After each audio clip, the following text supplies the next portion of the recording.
نحمده ونصلي على رسوله الكريم اما بعد فاعوذ بالله من الشيطان الرجيم بسم الله الرحمن الرحيم رب اشرح لي صدري ويسر لي امري واحلل عقدة من لساني يفقهوا قولي. میرا جینا اور میرا مرنا، میری زندگی اور میری موت اللہ رب العالمین کے لیے ہے. اپنی موت کو اللہ رب العالمین کے لیے کرنے کے لیے بہت ضروری ہے کہ ہم اپنی زندگی کو سب سے پہلے اللہ رب العالمین کی مرضی کے مطابق بسر کریں. اس کے لیے بے انتہا ضروری ہے کہ ہمیں قرآن مجید کے ساتھ ساتھ سنت رسول صلی اللہ علیہ وسلم کا بھی علم ہو. زندگی صرف عبادات اور ریچولز پر ہی مبنی نہیں ہونی چاہیے، وہ تو ہیں ہی فرض کے درجے میں، وہ تو کرنا ہی ہے، لیکن اپنی زندگی کے باقی معمولات، ہمارا کھانا پینا، سونا جاگنا، اٹھنا بیٹھنا، چلنا پھرنا، یہ سب بھی بہترین طریقے پر ہونا چاہیے تاکہ ہم اپنے آپ کو مسلسل شجرہ طیبہ کی طرح نشو نما دیتے رہیں، گرو کرتے رہیں، تاکہ جب یہ اللہ سبحانہ و تعالیٰ کے پاس جانے کے لیے تیار ہو تو ایک بہترین حالت میں ہو، خوبصورت ترین حالت میں ہو کہ اللہ تعالیٰ اس کو دیکھے تو خوش ہو جائیں، راضی ہو جائیں، رضی اللہ عنہم ورضوا عنہ کی صف میں شامل ہو جائیں. اور اس کے لیے ہمیں مسلسل جد و جہد کرنی پڑے گی، اپنی ان غلط عادتوں کو ختم کرنا پڑے گا جو کہ انتہائی مشکل کام ہے، آسان نہیں، جو عمر کے ایک طویل عرصے میں ہمارے اندر آ چکی ہیں، اور اچھی اچھی عادات کو اختیار کرنا پڑے گا. انہی کی مسلسل جد و جہد اور کوشش کے لیے یہ ساری مجلس منعقد کی جاتی ہے، یعنی کہ یہ کلاس ہوتی ہے. اور یہ بھی ایک حقیقت ہے کہ علم کا اصل لطف جو ہے وہ عمل میں ہے. جب بھی آپ کو نئی بات سیکھتے ہیں، اگر اس پر عمل کر لیں تو اس کے بعد آپ کی کیفیت کیا ہوتی ہے؟ آپ کے اندر ایک خوشی کی کیفیت ہوتی، اطمینان کی کیفیت ہوتی. لیکن جب آپ اپنے علم پر عمل نہیں کرتے تو کیفیت کیا ہوتی ہے؟ کیسا محسوس ہوتا ہے؟ بوجھل سا، دل پہ ایک پریشانی سی، اور ایک عجیب سی کیفیت ہوتی ہے کہ ہم جانتے ہیں اور ہم کر نہیں رہے. اور اس کے لیے ہمیں مسلسل اسٹرگل کی ضرورت تو ہے ہی، لیکن سچی نیت اور ارادے کی ضرورت بھی ہے کہ ہم واقعی یہ چاہیں کہ ہم اس حال میں دنیا سے جائیں کہ اللہ ہم سے راضی ہو جائے. اور موت کا فرشتہ یہ خوشخبری لے کر آئے کہ یا ایتھا النفس المطمئنہ. مطمئنہ، یہ نفس مطمئنہ کب ہوتا ہے؟ جب انسان علم پر عمل کرنے والا ہو.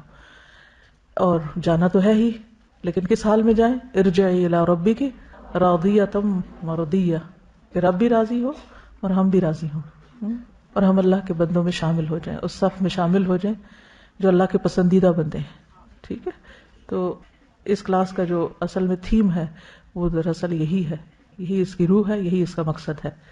اور اس میں ہم چھوٹی چھوٹی باتوں کو اس لیے ڈسکس کر رہے ہیں تاکہ اس کی روشنی میں ہم اپنے طرز عمل کا جائزہ لیں. ٹھیک ہے، تو آیت دوبارہ سنیے.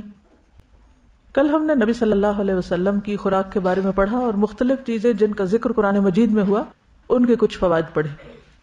کل کے علم پر آپ میں سے کسی نے عمل کیا ہو اور اس کا کوئی نتیجہ؟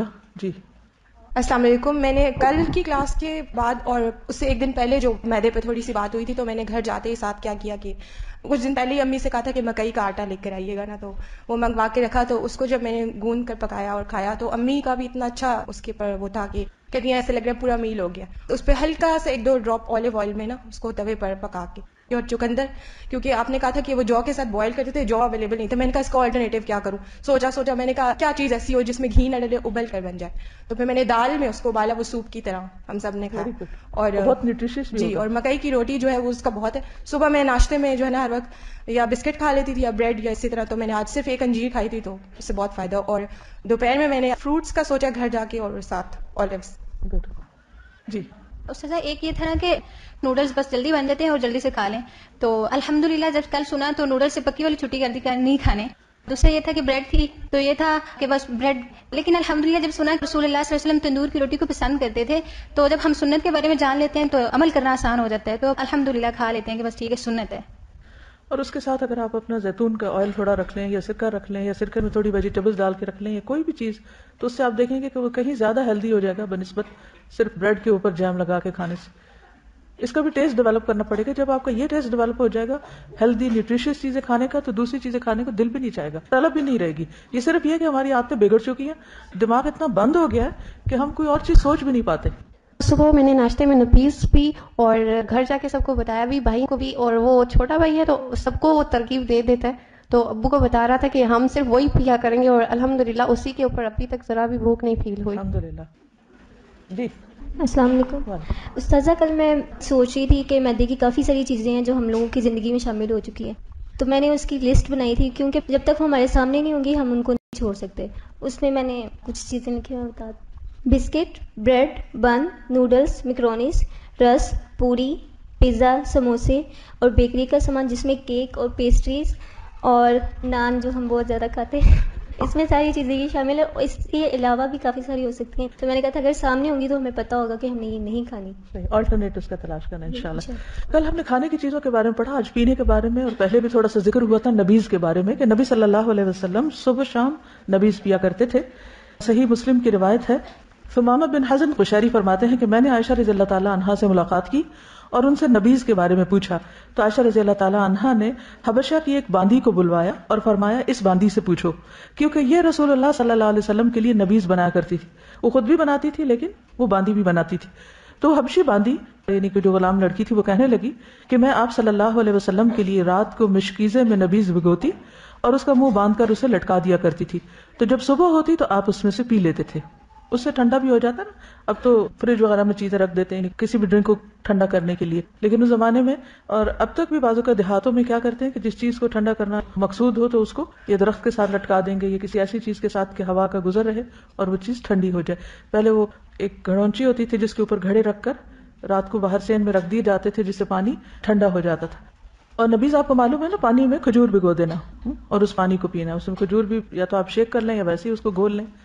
ابن عباس رضی اللہ عنہ فرماتے ہیں کہ رسول اللہ صلی اللہ علیہ وسلم کے لیے رات کے شروع میں نبیز پانی میں بھگو دی جاتی، چنانچہ آپ اس نبیز کو اس دن صبح اور رات کو پی لیتے، یعنی اس کا کچھ حصہ صبح پی لیتے اور کچھ وہ ڈرنک رات کو پی لیتے، پھر اگلے دن اور پھر تیسری رات کو، پھر دن میں عصر تک، اور اگر پھر بھی کچھ بچ جاتی تو اپنے خادم کو پلا دیتے یا آپ اسے بہا دینے کا حکم دیتے، یعنی اس کو رکھے نہیں رکھتے تھے کیونکہ اس کے اندر نشہ پیدا ہو جاتا ہے. پھر رسول اللہ صلی اللہ علیہ وسلم نے فرمایا تم میں سے جو آدمی نبیز پیے تو اسے چاہیے کہ وہ اکیلی کشمش کی یا اکیلی کھجور یا اکیلی کچی کھجور یعنی ڈوکے جس کو کہتے ہیں اس کی نبیز پیے، ان کو ملا کر نہیں پیے. ٹھیک ہے، کھجور اور کشمش کو ملائے نہیں. اچھا، ہماری فوڈ میں ایک اور عام خرابی کیا ہے کہ ہم ایک ریسیپی کے اندر اتنا کچھ ڈال دیتے ہیں کہ وہ میدے بیچارے کو تو یا ہمارا جو ڈائجسٹو سسٹم ہے سارٹ آؤٹ کرنے میں پاگل ہو جاتا ہوگا کہ یہ کیا کیا بلائیں اندر آ گئی ہیں، اب ان کو کہاں کہاں رکھا جائے. تو عام طور پر آپ دیکھیں کہ جب ہم کھانا بنانے لگتے ہیں تو وہ مثالوں کی بھرمار کر دیتے ہیں. اسی طرح اگر کوئی میٹھا بنانے لگتے ہیں تو ہر قسم کے نٹس کٹھے ہی اس میں ڈال دیتے ہیں. اسی طرح اگر کوئی ڈرنک بنانے لگے تو اس میں بھی 4-5 چیزیں جب تک اکٹھی نہ ہو تو ہمیں لگتا مزہ نہیں آیا، اور وہ مزہ کسی ایک چیز کا بھی اس میں نہیں آتا کہ کیا کھا رہے ہو کیا نہیں. تو اس میں سنگل فوڈ کا جو کانسیپٹ ہے یہ نبی صلی اللہ علیہ وسلم کے ہاں بہت عام ہے. اگر آپ دیکھیں تو سنگل فوڈ یعنی اس میں 2-3-4 چیزیں اکٹھی نہیں کی جاتی. اگر آپ کو کوئی بھی ڈائجسٹو پرابلم ہے تو آپ اپنی فوڈ کو تھوڑا سا اسی پیٹرن پر لے آئیں تو آپ دیکھیں گے کہ معدے کے وہ جو جلن اور اس کے بہت سے مسائل حل ہو جائیں گے جن کو عام طور پر ہم ڈائجسٹو ٹیبلٹس لے کے حل کرتے رہتے ہیں، جو کہ اور زیادہ مرض کو ایک طرح سے انکریز کرتے رہتے ہیں، بڑھاتے رہتے ہیں. تو آپ یہ کر سکتے ہیں کہ ایک دن آپ کشمش کی پی لیں، دوسرے دن کھجور کی پی لیں، تیسرے دن کچی کھجور کی یا کسی بھی اور چیز کی، جیسے انجیر کو بھی کئی لوگ ڈبو کے رات کو رکھ دیتے ہیں اور اس کا بھی ڈرنک سا بنا کے پی لیتے ہیں، تو وہ بھی آپ کر سکتے ہیں. لیکن انجیر کھجور ہر چیز کو خلط ملط نہ کریں. اور ایک وجہ اس کی یہ بھی بتائی گئی کہ ان کو ملانے سے جلدی سکر پیدا ہو جاتا ہے، یعنی پھر وہ 2 دن تک نہیں چلے گا، ایک دن میں ہی یا ایک ٹائم پر ہی ختم کرنا پڑے گا، کیونکہ شاید ان کا آپس میں کیمیکل ریئیکشن اس طرح کے ہوتے ہوں گے جو صحت کے لیے پھر نقصان دہ ہو جاتے ہیں.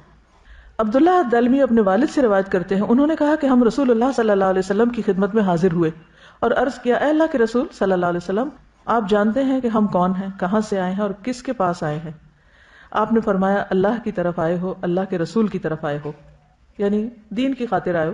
ہم نے کہا، اللہ کے رسول صلی اللہ علیہ وسلم، ہمارے ہاں انگور ہوتے ہیں، ہم ان کا کیا کریں، یعنی کس طرح استعمال کریں. آپ نے فرمایا، انہیں خشک کر کے ڈرائی کر کے زبیب یعنی کشمش یا منقع بنا لیا کرو. جو بڑا انگور ہوتا ہے اس کا منقع بنتا ہے، جو چھوٹا ہوتا ہے اس کی کشمش بنتی. ہم نے عرض کیا، ہم زبیب کشمش کا کیا کریں، یعنی اسے سکھا کے پھر اس کے واٹ نیکسٹ. اب اس سے بھی آپ دیکھیں کہ مختلف لوگ کس قسم کے سوال بعض اوقات کرتے ہیں. آپ نے فرمایا، صبح کے وقت بھگو دیا کرو اور رات کو پی لیا کرو. صبح کے وقت بھگو دیا کرو، رات کو پی لیا کرو، اور رات کو بھگو کر رکھا کرو اور صبح کو پی لیا کرو. اور نبیز مشکیزوں میں بنایا کرو، مٹکوں میں نہیں، یعنی مٹی کے برتن میں نہیں بناؤ بلکہ جو لٹکنے والا مشکیزہ اس کے اندر بناؤ. اسے نچوڑنے میں جب تاخیر ہو جاتی ہے تو یہ سرکہ بن جاتا ہے، یعنی پھر وہ اس میں سکر پیدا ہو جاتا ہے، یعنی اور چیزیں بن جاتی ہیں، پھر وہ اس طرح پینے کے لائق نہیں رہتا. ہمارے ہاں میرا نہیں خیال کہ ایسے کسی ڈرنک کا کوئی رواج ہو، نہیں ہے نا. تو اب ہوتا یا تو ہم پانی پیتے ہیں یا پھر ڈرنک کے نام پر کچھ پیتے ہیں. تو کیا پیتے ہیں؟ سوڈا پیتے ہیں، کوک پیئیں یا پیپسی یا کچھ بھی.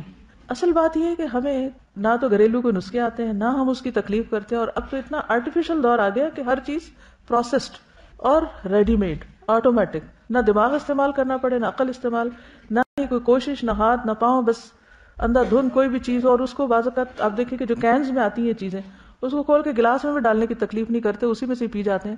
حالانکہ کسی ایسی چیز سے پینا کہ جو نظر نہ آئے وہ بھی منع ہے، کیونکہ آپ کو نہیں پتا آپ کیا پی رہے ہیں. مگر آپ دیکھیں چھوٹے ہوں، بڑے ہوں، بچے ہوں، بوڑھے ہوں، سب کینز کے اندر ہی جوس اور کوک وغیرہ پی لیتے ہیں اور کچھ پتہ نہیں ہوتا کہ کیا پی گئے. تو اس کا ہمیں آلٹرنیٹ سوچنا چاہیے. جو ہمارے دیسی گھریلو ڈرنکس ہیں وہ بھی بہت اچھے ہیں. مثلا ایک وقت تھا کہ لوگ کانجی بناتے تھے، کبھی بنائی آپ لوگوں نے؟ بیسٹ ڈرنک ہے، بہت ہی اچھا. جب ہم یونیورسٹی میں تھے تو لاہور میں ہم نے پہلی دفعہ شاید دیکھی تھی، اور اس سے پہلے بھی کچھ پتا تھا، مگر وہ ہمارے یونیورسٹی کالج کے سامنے اویلیبل ہوتی. تو پھر وہ تو کبھی کبھی پینے کا موقع ملتا ہے. یہ بازار کے جو گلاس وغیرہ ان کو بھی ذرا وہم آتا ہے کہ پتہ نہیں کیا کیا اس میں ہوگا صفائی کے اعتبار سے. تو ہم نے خود بنانی شروع کر دی. اس سے کچھ بھی ایفرٹ نہیں لگتی، صرف مٹکے میں کھجور اور پانی اور نمک مرچ اور رائی ڈالتے ہیں، اور رائی کے بھی بہت فائدے، مسٹرڈ جو ہے، اور بہترین ڈرنک بن جاتا ہے. اسی طرح سکنجبین جو ہمارے یہاں بنتی ہے وہ بھی بہت ہی بہترین ڈرنک ہے. کچی لسی کے بارے میں بھی حدیث میں نے آپ کو بتائی تھی. حضرت انس رضی اللہ تعالیٰ عنہ کہتے ہیں کہ رسول اللہ صلی اللہ علیہ وسلم ہمارے گھر میں تشریف لائے اور پانی طلب کیا. ہمارے پاس ایک بکری تھی، ہم نے اسے دوہا، پھر میں نے کنویں کا پانی ملا کر آپ کی خدمت میں لسی بنا کر پیش کیا. لیکن کچھ چیزیں گرمی کے اعتبار سے بہتر ہوتی، سردیوں میں کچی لسی نہ پیجیے گا کہ آج جا کے یہ ٹرائی کرنا شروع کر دیں. لیکن نبیز پی سکتے ہیں، ٹھیک ہے. اچھا، ایسے ڈرنک کا فائدہ کیا ہوتا ہے؟ آپ کو انرجی بھی ملتی ہے اور پیاس بھی بجھتی ہے اور بھوک بھی کم لگتی ہے. پھر کھانا اور پینا دونوں کٹھے ساتھ ہی ہو جاتے ہیں. ٹرائی کر کے دیکھیں اس کو. السلام علیکم. یہ منقع ڈرنک میں نے ایز اے میڈیسن یوز کیا تھا، کیونکہ مجھے اتنی گرمی لگتی ہے کہ برداشت نہیں ہوتی نا، اسٹمک کا پرابلم تھا. تو مجھے کسی نے بتایا کہ آپ اس طرح سے اس کو رات بھر بھگو کے صبح پئیں، تو ٹیسٹ نہیں ڈیولپ ہوا تھا، مشکل لگ رہا تھا. لیکن اگر آپ وہ گرمیوں میں پی لیں تو شدید جو جون جولائی کی گرمی ہے نا وہ آپ کو فیل نہیں ہوتی. اچھا، گرمی فیل نہیں ہوتی. تو یہ عرب میں اسی لیے شاید زیادہ پیا جاتا تھا کہ یہ بہت ٹھنڈا ہوتا ہے، اچھا ہوتا ہے. قوت برداشت نہیں ہے نا ہمیں، گرمی کی، سردی کی، ہر چیز ہم پر اٹیک کر دیتی ہے، کیونکہ ہماری امیونٹی جو ہے وہ لو ہے. تو اس کی وجہ بھی یہی ہے کہ فوڈ ٹھیک نہیں ہے. منقع جو ہے، جیسے آپ لوگوں کو کھانسی ہے تو جس توے پہ آپ نے روٹی بنائی ہے تو جب ذرا سا کم گرم ہوتا ہوا تو اس کے اوپر آپ منقع ڈالیں، وہ تھوڑا پھول جائے گا دوبارہ. اگر اس کو آپ چوس لیں تو آپ کی کھانسی ٹھیک ہو جائے گی. پھر مہمانوں کو نبیذ پلانا. بکر بن عبداللہ سے روایت ہے کہ ایک شخص نے سیدنا ابن عباس رضی اللہ عنہما سے کہا، میں دیکھتا ہوں کہ تمہارے چچا زاد تو دودھ اور شہد پلایا کرتے تھے اور تم لوگ نبیذ پلاتے ہو. کیا تمہیں غربت لاحق ہے؟ تم غریب لوگ ہو کہ تم نبیذ پلاتے ہو، دودھ شہد نہیں پلاتے، یا کنجوس ہو گئے ہو؟ تو ابن عباس نے جواب دیا، اللہ کا شکر ہے، نہ ہم محتاج ہیں نہ بخیل، یعنی نہ غریب ہے نہ کنجوس. دراصل جب نبی صلی اللہ علیہ وسلم اپنی سواری پر تشریف لائے تھے اور ان کے پیچھے اسامہ بیٹھے ہوئے تھے تو آپ نے پینے کو کچھ طلب کیا تو ہم نے انہیں ایک برتن میں نبیذ پیش کی تھی. آپ نے اس میں سے پی اور جو باقی بچی وہ اسامہ نے پی لی. پھر آپ صلی اللہ علیہ وسلم نے فرمایا، تم نے بہت خوب کیا، بہت اچھا کیا، سو ایسے ہی کیا کرو. چنانچہ رسول اللہ صلی اللہ علیہ وسلم نے جو فرما دیا ہے اس کو ہم بدلنا نہیں چاہتے. یہ لوگ تھے جو نبی صلی اللہ علیہ وسلم سے محبت کرتے تھے. ہم جب پڑھتے ہیں تھوڑا رو دھو بھی لیتے ہیں کہ آپ سے محبت ہے، آپ کا ذکر آئے، درود شریف بھی پڑھ لیتے ہیں، بعضوں کو انگوٹھے وغیرہ بھی چوم لیتے ہیں، آنکھوں کو بھی ہاتھ لگا لیتے ہیں، اپنے ہی ہاتھ اپنے اوپر. اور پھر اس کے بعد یہ ہے کہ جب عمل کی باری آتی ہے تو ہم پیپسی پینا شروع کر دیتے ہیں. رو دھو کے بعد میں پیپسی پیئیں گے. اس کی کیا وجہ؟ ایک تو یہ کہ پتہ ہی نہیں ہے نبیز کے بارے میں. کتنے لوگوں نے ان کلاسز میں جانا ہے؟ میجورٹی نے یہی جانا ہے نا. ہم نے پڑھا تو ہمیں پتہ چلا ہے. پہلی بات ہے علم نہیں ہے. دوسری بات ہے کہ علم ہے تو بنانے کی تکلیف نہیں کرتے. سستی، لاپرواہی، نیگلیجنس، کہ لیک آف موٹیویشن. کیوں کرے؟ یہ ہمارا تو رواج نہیں تو عربوں کا تھا. لیکن اصل بات یہ دیکھنی کہ صحابہ کرام ان چیزوں کو بھی سنت سمجھ کے کیا کرتے تھے اور اس کی اتنی پابندی کرتے تھے کہ کوئی اگر انہیں کوئی باتیں بھی بنا دے، غریب ہو گئے ہو، کنجوس ہو گئے ہو، تو بھی وہ اس کی پرواہ نہیں کرتے تھے. ایک چیز کو خوشی کے ساتھ، سنت کے ساتھ، پوری کنوکشن کے ساتھ کر رہے ہوتے تھے. تو اس لیے ایسا نہیں کہ دودھ ہنی میں کوئی مشکل ہے یا وہ نہیں پلانی چاہیے، وہ بھی بہت بہترین غذائیں، دونوں ہی بہترین غذائیں. لیکن یہ کہ گرمی کے موسم میں کسی کو دودھ شہد تو نہیں پلائیں گے آپ، ٹھنڈا ڈرنک نبیذ پلائیں گے، اور اگر سردی ہے تو اس کا کچھ اور نعم البدل کر لیں گے. پھر کھانے کے بعد نبیذ پینا، کلو واشربو، کھانا اور پینا. تو بہت سے لوگ اس سے منع کرتے کہ کھانے کے بعد کچھ نہ پئیں. سہل بن سعد فرماتے ہیں کہ ابو اسید ساعدی نے اپنی شادی میں رسول اللہ صلی اللہ علیہ وسلم کو بلایا، یعنی شادی کی دعوت میں بلایا. ابو اسید کی بیوی ہی اس دن خدمت کر رہی تھی اور دلہن بھی تھی. ٹھیک ہے، اور یہاں تو دلہن کو بیکار کر کے بٹھا دیتے ہیں، ہلنا نہیں یہاں سے، اور بعد میں خوب خبر لیتے ہیں. سہل کہنے لگے کہ تم جانتے ہو کہ اس نے رسول اللہ صلی اللہ علیہ وسلم کو کیا پلایا تھا؟ رات کو اس نے ایک بڑے پیالے میں کچھ کھجوریں بھگو دی تھیں. جب آپ صلی اللہ علیہ وسلم کھانے سے فارغ ہوئے تو اس نے وہی بھگوئی ہوئی کھجوریں آپ کو پلا دی, یعنی انہی کرنے پلا دیا آپ کو. ٹھیک, تو اس سے کیا پتہ چلتا ہے کہ کھانے کے بعد جیسے میٹھا ہے تو خواہ اسے لکوڈ کی شکل میں لیں یا آپ اس کو سالڈ, دونوں صورتوں میں خالی کھجور بھی کھا سکتے ہیں اور اس کا نبیذ بھی پی سکتے ہیں. پھر ہے ستو, یہ بھی گرمیوں میں عام طور پہ پیے جاتے ہیں. نبی صلی اللہ علیہ وسلم روزہ افطار کرنے کے لیے اکثر جو کے ستو کا مشروب نوش فرماتے. سفر اور جنگ کے دوران بھی تھکن, مشقت اور کمزوری دور کرنے کے لیے ستو کا استعمال کثرت سے ہوتا تھا. عبداللہ بن ابی اوفا کہتے ہیں کہ ہم رسول اللہ صلی اللہ علیہ وسلم کے ساتھ سفر میں تھے اور آپ روزے سے تھے. جب سورج غروب ہو گیا تو آپ نے ایک صحابی سے فرمایا, اے فلاں اٹھو اور ہمارے لیے ستو گھولو, یعنی اسی وقت فریش بنائے جاتے ہیں, صبح سے بنا کے نبیذ کی طرح نہیں رکھے جاتے. سوید بن نعمان رضی اللہ عنہ سے مروی ہے کہ فتح خیبر والے سال وہ رسول اللہ صلی اللہ علیہ وسلم کے ساتھ صحبا کی طرف پہنچے جو خیبر کے قریب ایک جگہ ہے. آپ صلی اللہ علیہ وسلم نے عصر کی نماز پڑھی, پھر کھانے کا سامان منگوایا تو سوائے ستو کے اور کچھ نہیں لایا گیا. پھر آپ نے حکم دیا تو وہ بھگو دیے گئے. پھر رسول اللہ صلی اللہ علیہ وسلم نے کھایا اور ہم نے بھی کھایا, یعنی پی بھی سکتے ہیں اس کا پانی اور اس میں کم پانی ڈال کے اس کو کھا بھی سکتے ہیں, یعنی وہ بھی ایک کھانا ہو جاتا ہے. انس بن مالک کہتے ہیں کہ نبی صلی اللہ علیہ وسلم نے صفیہ رضی اللہ عنہا کے نکاح میں ستو اور کھجور سے ولیمہ کیا تھا, یعنی آپ اس کو بھگو کے اوپر میٹھے کے طور پر کھجور وغیرہ بھی ڈال سکتے. اب دیکھیں کہ جو وائٹ شوگر ہے یہ بھی بہت نقصان دہ ہے صحت کے لیے, اس میں بھی بہت سی ایسی چیزیں ہیں جو اوور آل ہیلتھ کے لیے ڈیمیجنگ ہیں. ویسٹ میں تو اس کے خلاف اتنا کچھ لکھا پڑھا جاتا ہے اور اس کو وائٹ پوائزن کہتے ہیں, لیکن ہمارے ہاں عموماً ہیلتھ کے بارے میں اتنی انفارمیشن نہیں ہے, اتنا شعور نہیں ہے, اتنی اویئرنیس نہیں ہے. اینی اس کا بھی آلٹرنیٹ کیا ہے, یا تو شکر ہو جو را ہوتی ہے, یا پھر یہ کہ شہد اگر اویلیبل ہو, یا پھر اسی طرح کھجور کے چھوٹے چھوٹے ٹکڑے آپ اس میں ڈال سکتے ہیں. جیسے دلیا پکایا آپ نے تو چینی گھولنے کی بجائے اس میں کیا کریں, اوپر میوہ ڈال لیں, یعنی کشمش ڈال لیں, یا پھر آپ کھجور کے ٹکڑے کر کے ڈال لیں, یا تھوڑا تھوڑا انجیر توڑ کے ڈال لیں, تو وہ ایک فروٹ اور وہ بھی ہو جاتا ہے اس میں. تو پھر اگر آپ اس کو کھائیں تو وہ ہر چمچ کے ساتھ اگر اس میں تھوڑا سا ٹکڑا کسی میٹھے کا آ جائے گا تو آپ کو شوگر کی طلب بھی نہیں ہوگی, ضرورت بھی محسوس نہیں ہوگی, اور وہ زیادہ ہیلدی ہوگا. کچھ غذائیں جو ہیں وہ صحت کا نقصان دینے والی ہیں, جس میں خاص طور پر مردار, خون, خنزیر کا گوشت اور غیر اللہ کے نام کا ذبیحہ, کیونکہ فوڈ جو ہے وہ جو کچھ اس کے آس پاس لوگوں کی وائبز ہوتی ہیں وہ بھی اس تک پہنچتی ہیں, جو آپ اس کے اوپر پڑھتے چڑھتے ہیں وہ بھی اثر انداز ہوتا ہے. اسی لیے آپ دیکھیں کہ بہت سے لوگ جادو کس کے ذریعے کرتے ہیں, کھانے کی چیزوں کے اوپر کچھ پڑھ کے یا اس میں کچھ ملا دیتے ہیں, اور اس کے ذریعے جو جادو ہوتا ہے وہ بہت تیزی سے اثر کرتا ہے. ٹھیک ہے, تو یہ جو 4 چیزیں اکٹھی کر دی گئی نا, مردار, خون, خنزیر کا گوشت اور غیر اللہ کے نام کا ذبیحہ, یہ بھی اسی طرح نقصان دہ ہے. یعنی کہ اللہ کے علاوہ کسی اور کے نام پر جانور ذبح کیا جائے یا اس کے اوپر پڑھا جائے کچھ, تو وہ بھی انسانوں کی صحت اور سوچ کے اوپر اثر انداز ہوتا ہے. ٹھیک ہے, اسی طرح بعض لوگ پانی پر جیسے دم وغیرہ کر لیتے ہیں, تو ظاہر ہے کہ قرآن پاک جہاں پڑھا جاتا ہے وہ اپنے ماحول کے اوپر اثر انداز ہوتا ہے. قرآن مجید میں 4 آیات اس موضوع پر موجود ہیں, جیسے سورۃ البقرہ میں, سورۃ المائدہ وغیرہ میں, انما حرم علیکم المیتۃ والدم ولحم الخنزیر وما اہل به لغیر اللہ فمن اضطر غیر باغ ولا عاد فلا اثم علیہ ان اللہ غفور رحیم.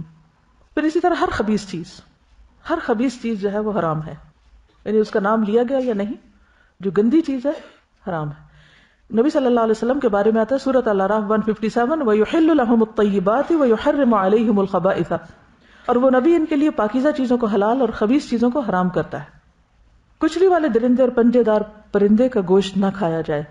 ابن عباس سے روایت ہے کہ رسول اللہ صلی اللہ علیہ وسلم نے ہر کچلی والا درندہ اور پنجے دار پرندہ کھانے سے منع کیا, کیونکہ وہ شکاری جانور ہوتے ہیں, تو وہ گوشت خور ہوتے ہیں, تو وہ پھر انسان کے لیے نقصان دہ ہیں. ایسے جانور کا گوشت اور دودھ نہ پیا جائے جو نجاست کھاتا ہو. ابھی جو مرغیوں کی فیڈ کی بات ہوئی تھی نا, ایسے جانور کا گوشت نہ کھایا جائے, دودھ نہ پیا جائے جو خود نجاست کھاتا ہے, اس کو جلالہ کہتے ہیں. ابن عمر سے مروی ہے کہ رسول اللہ صلی اللہ علیہ وسلم نے نجاست خور جانور کھانے اور اس کا دودھ پینے سے منع فرمایا ہے.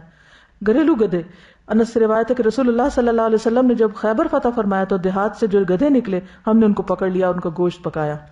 رسول اللہ صلی اللہ علیہ وسلم کے منادی نے اعلان کر دیا, آگاہ ہو جاؤ, اللہ اور اس کے رسول نے تمہیں گدھے کا گوشت کھانے سے منع فرما دیا ہے, کیونکہ وہ ناپاک ہے, شیطانی عمل ہے. ہانڈیاں اس حال میں الٹ دی گئی کہ گوشت ان میں ابل رہا تھا, کسی نے بھی نہیں کھایا. اصل میں جو جانور آپ کھاتے ہیں نا اس کے اخلاق اور اس کا طور طریقہ آپ پر اثر انداز ہوتا ہے. تو گدھا کھانے سے انسان کیا بنے گا؟ جواب درست ہے, ممنوع چیز سے ذبح شدہ, بعض اوقات حلال جانور ہوتا ہے لیکن ذبح کا طریقہ درست نہیں ہوتا تو وہ بھی حرام ہو جاتا ہے۔ رافع بن خدیج رضی اللہ عنہ کہتے ہیں کہ میں نے نبی صلی اللہ علیہ وسلم سے عرض کیا کل ہمارا دشمن سے مقابلہ ہوگا اور ہمارے پاس چھریاں نہیں ہیں۔ آپ نے فرمایا جو آلہ خون بہا دے اور اس پر اللہ کا نام لیا گیا ہو اسے کھاؤ، بشرطے کہ ذبح کا آلہ دانت ناخن نہ ہو۔ میں اس کی وجہ تمہیں بتاؤں گا، دانت تو ہڈی ہے اور ناخن حبشیوں کی چھری ہے، یعنی کوئی بھی جانور ناخنوں سے یا دانتوں سے ذبح نہ کیا گیا ہو، بلکہ مثلا اگر چھری نہیں تو تلوار سے کر لیا جائے یا کسی بھی ایسی چیز سے جس سے خون بہہ جائے، وہ ضروری ہے۔ وہ کھانا جس میں گندگی گر جائے۔ میمونہ رضی اللہ عنہا سے روایت ہے کہ رسول اللہ صلی اللہ علیہ وسلم سے چوہے کے بارے میں پوچھا گیا جو گھی میں گر گیا تھا۔ فرمایا اس کو نکال دو اور اس کے آس پاس کے گھی کو نکال پھینکو، باقی استعمال کر لو۔ یعنی اگر ٹھنڈا ہے گھی جمع ہوا ہے یا تھوڑا بہت نرم ہے تو یہ تو انہیں کہ آئل ہم یوز کرنے لگے تو الگ بات ہے، لیکن اگر گھی جو ہوتا ہے اس میں اگر چوہا گرے بھی تو ایک خاص جگہ تک ہی رہے گا، اگر اوپر اوپر پھرتا گھومتا رہے تو اوپر سے ہٹا دے تو نیچے کی لیئر استعمال کریں، اگر درمیان میں کہیں ہے تو اس ایریا کو نکال باہر کریں، باقی ایریا صاف ہے۔ کچھ غذائیں حرام تو نہیں لیکن ناپسندیدہ ہیں، جن میں کچا لہسن اور پیاز، خصوصاً اس وقت اگر انسان جب مسجد میں آئی عبادت کے لیے بیٹھے تو نہیں کھانا چاہیے، کیونکہ انسان کے منہ میں سے اسمیل آتی ہے اور اس اسمیل سے فرشتوں کو تکلیف پہنچتی ہے تو فرشتے پھر دور ہو جاتے ہیں۔ جابر بن عبداللہ سے روایت ہے کہ نبی صلی اللہ علیہ وسلم نے فرمایا جو لہسن یا پیاز کھائے تو وہ ہم سے دور رہے۔ یہ کہا کہ اسے ہماری مسجد سے دور رہنا چاہیے یا اسے اپنے گھر میں ہی بیٹھنا چاہیے، یعنی وہ کھانے پینے میں مشغول رہے، مسجد نہ آئے۔ ابو سعید خدری سے روایت ہے کہ ابھی تک ہم واپس نہ لوٹے تھے کہ خیبر فتح ہو گیا، اس دن رسول اللہ صلی اللہ علیہ وسلم کے صحابہ اس لہسن کے درخت پر گر پڑے اور لوگ اس دن بھوکے تھے، تو ہم نے بہت زیادہ لہسن کھا لیا۔ پھر ہم مسجد کی طرف آئے تو آپ نے بدبو محسوس کی، آپ نے فرمایا جس نے اس خبیث درخت سے کچھ کھایا وہ ہماری مسجد کے قریب نہ آئے۔ تو لوگ کہنے لگے کہ لہسن حرام ہو گیا، لہسن حرام ہو گیا، یعنی آپ نے منع کیا تھا۔ یہ بات نبی صلی اللہ علیہ وسلم تک پہنچی تو آپ نے فرمایا اے لوگوں میں اس چیز کو حرام نہیں کرتا جسے اللہ نے میرے لیے حلال کیا ہے، لیکن یہ لہسن کا درخت ایسا ہے کہ اس کی بدبو مجھے ناپسند ہے، یعنی مکروہ کہہ سکتے ہیں، ناپسندیدہ کہہ سکتے ہیں، لیکن حرام نہیں۔ پھر بدبو والی جو اور کچی سبزیاں ہوتی ہیں ان سے بھی پرہیز کرنا چاہیے۔ جابر سے روایت ہے کہ رسول اللہ صلی اللہ علیہ وسلم نے پیاز اور بدبو والی کچی سبزیاں کھانے سے منع کیا ہے، یعنی صرف لہسن ہی کی بات نہیں، کوئی بھی سبزی ایسی ہے جس کو کھانے سے منہ سے اسمیل آتی ہے تو اس سے منع کیا۔ ہمیں ان کے کھانے کی ضرورت پیش آئی تو ہم نے کھا لیا، آپ نے فرمایا جو اس بدبودار درخت میں سے کھا لے وہ ہماری مسجد کے قریب نہ آئے، کیونکہ فرشتوں کو ان چیزوں سے تکلیف ہوتی ہے جس سے انسانوں کو تکلیف ہوتی ہے۔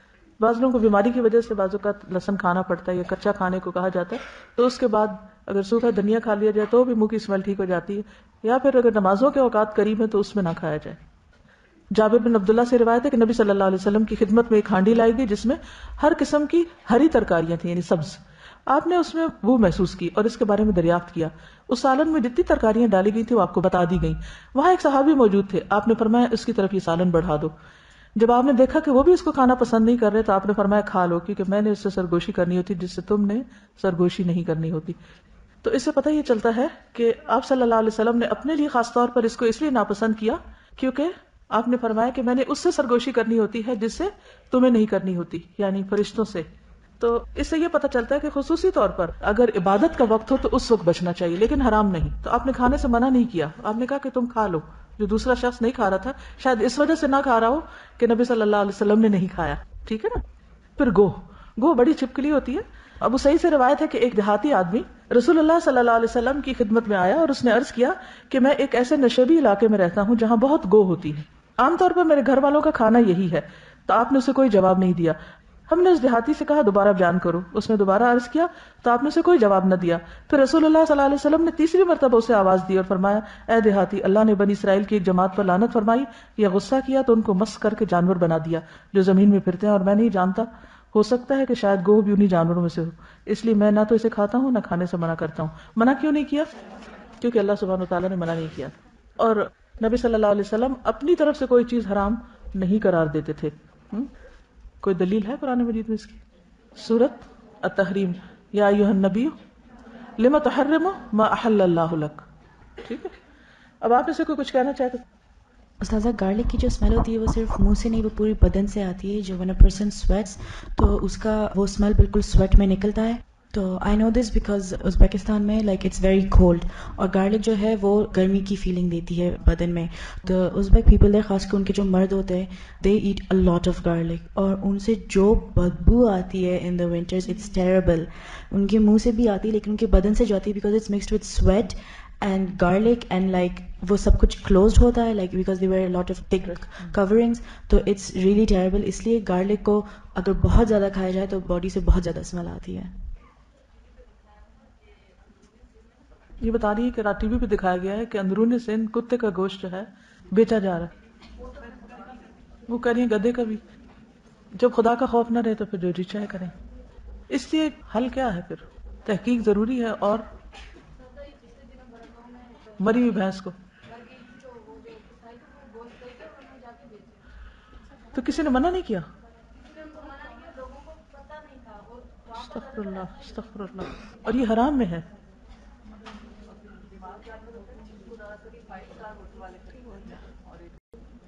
کہتے اسی طرح بیمار جانوروں کا، مرے ہوئے جانوروں کا، حرام جانوروں کا. استاذہ یہ جو صبح پینے کی بات ہوئی تھی، اس میں یہ ہے کہ تقریباً جب سے یہ موسم چینج ہوا، تھوڑی ٹھنڈ ہو گئی، تو میں نے یہ ایکسپیرینس کیا گھر میں کہ صبح کے ٹائم گرم پانی میں شہد جو ہے وہ گھر میں سب بچوں کو، اپنے ہسبینڈ کو بھی دیا، خود میں نے اس کے اندر لیموں بھی ڈال لیا. تو اس سے یہ کہ اس موسم میں جتنے فلو اور یہ سب کچھ ہوئے الحمدللہ سب گھر والے ابھی تک بچے ہوئے ہیں. اور ویسے بھی میں نے اسے نوٹ کیا ہے کہ اس سے ایسے لگتا ہے کہ جیسے ہماری رگیں اور یہ سب چیزیں جو ہیں وہ بالکل کھل گئی ہیں اور فریش ہو گئی ہیں. بالکل. ایک یہ چیز. دوسرا یہ تھا کہ سرکہ کی جو بات ہوئی تھی، اس سے پہلے ایک دفعہ ہم نے اسی طرح سرکہ کے بارے میں پڑھا تھا. تو تب سے جب کھانا بنانے لگتی ہوں میں، تو جب ٹماٹر ڈالتے ہیں تو اس وقت میں 1 چمچ سرکہ ڈال لیتی ہوں. تو اس سے ایک تو یہ ہوتا ہے کہ ٹماٹر بالکل گل جاتے ہیں بالکل صحیح، اور دوسرے یہ کہ وہ سرکہ والی بات بھی پوری ہو جاتی ہے. تو الحمدللہ. اور اس کا ویسے اوور آل بھی اسٹمک پر اور معدے کی یا پیٹ کی، جیسے بچوں کو کبھی پیٹ میں درد ہو رہا ہے، یہ ہو رہا ہے، وہ ساری چیزیں ٹھیک ہو گئی ہیں. استاذہ یہ جو نبیز کا بتایا نا، تو اس میں 3 کھجوریں اگر آدھے کپ پانی میں ڈالیں نا تو بہت ہی اچھا میٹھا اور اچھا بنتا ہے. اور اگر 7 ڈالیں تو پھر آپ 2 گلاس بھی بنا سکتے ہیں اس میں.